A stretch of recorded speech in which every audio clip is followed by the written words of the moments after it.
sunflowers as you know them.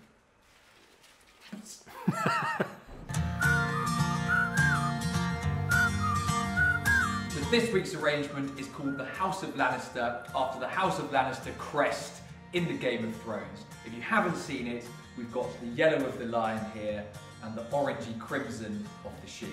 And it's an arrangement to make you feel brave and strong.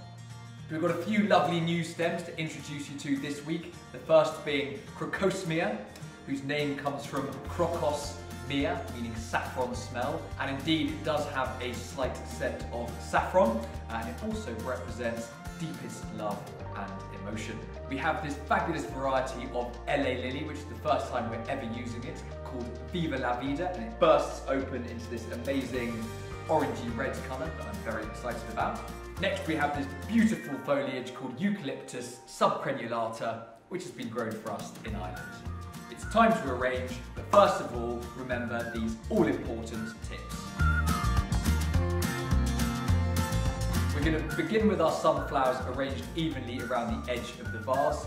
Your sunflowers may arrive very tightly closed like this. They will soon open up into sunflowers as you know them. We're then going to fill the gaps with our lovely blooms. The lilies, you can now face opposite each other. And what we're trying to do is create a structural grid in the middle of the vase with our shorter, more focal flowers around the edge, allowing our taller flowers to stand upright in the middle. Create an even triangle with your gladioli a little more centrally using the stem grid for support, and stand your Crocosmia upright in the middle as well. Finish with your wild and wonderful eucalyptus tucked over the edge of the vase, creating a foliagey nest.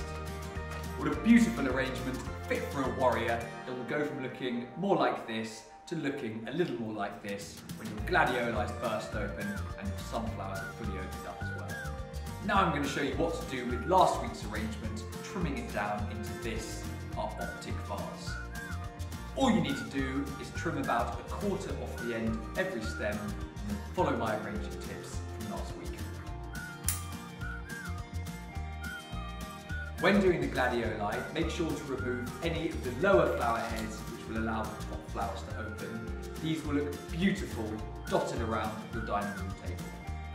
So here we have a beautiful arrangement in my optic vase using last week's flowers, which will last another week at least.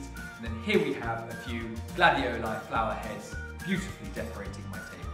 Thanks very much for watching. See you next time.